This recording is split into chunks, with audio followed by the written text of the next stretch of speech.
What's going on, guys? Remdog here with Level 1. We snagged some time with Marvel Tokon Fighting Souls at the Arc System booth at EVO this year.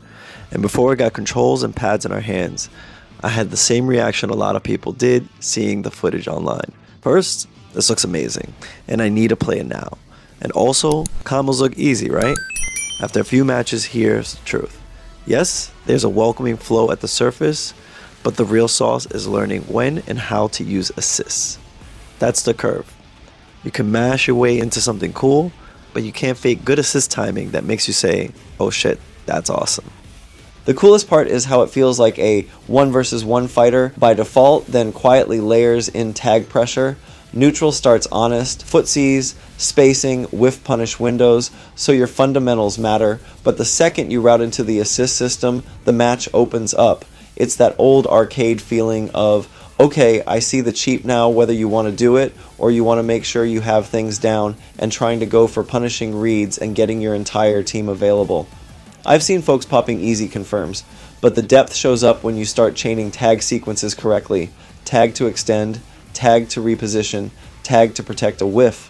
We even triggered environment breaks off the right routes, as this is only the second game I've played that can do that when your back is not against the wall, and that's where damage and momentum spike. It's not autopilot, it's rehearsed chaos, which makes for some pretty crazy sequences. What impressed me most was the pace. Animations read cleanly, inputs felt tight, and recovery windows are generous enough that your brain can keep up while your hands get used to the rhythm. I never felt buried under visual noise, even when assists flew in from off screen, although it took my brain a bit to know that this isn't a typical tag fighter, if that at all. You can actually see the mix coming, which makes getting hit feel fair and landing your own setups ridiculously satisfying. Team building matters. You're putting together a squad that covers lanes, someone to control horizontal space, someone who pops up angles, someone who stabilizes combos or closes rounds. Swapping a single character changed my entire game plan. My advice going in: pick one glue character you're comfortable confirming with, and one threat that punishes jumps or dash checks. Learn 2 bread and butters that cash out in different ways, corner carry versus raw damage, and your team suddenly clicks. We only had a short window at the booth, but the flow state came fast. One round I played mostly on honest confirms, and the next I started trying to execute tag into tag strings that broke the stage and snowballed momentum. When it clicks, you feel like the screen belongs to you. If you're brand new to an assist or tag type fighter, don't sweat it. The readability here is high, and the game looks great at any skill level.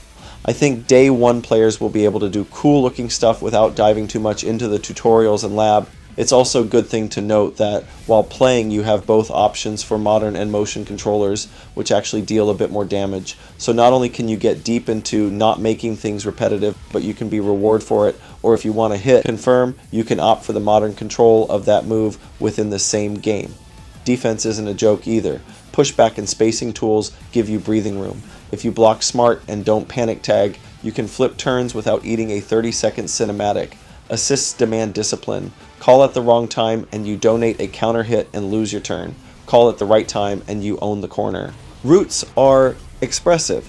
I tried the same starter 3 different ways depending on screen position and resource, and each felt intentional, carry or damage.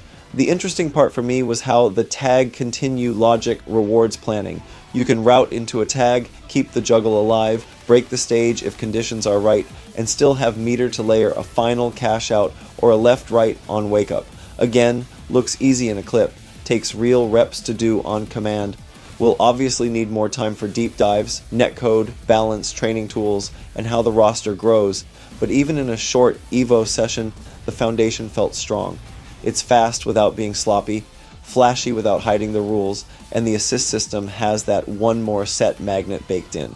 If you're curious when you can try it yourself, there's a PS5 beta in September. I'm looking forward to playing it, labbing routes, and testing teams so we can put together a proper starter guide and tier ideas once we get a wider sample. The demo and the game overall is a bit of everything that Arc System has developed in the best way. If you want me to test specific team comps or matchup questions in the beta, drop them in the comments. Like, sub, hit the bell, all that good stuff, and I'll see you in the next one.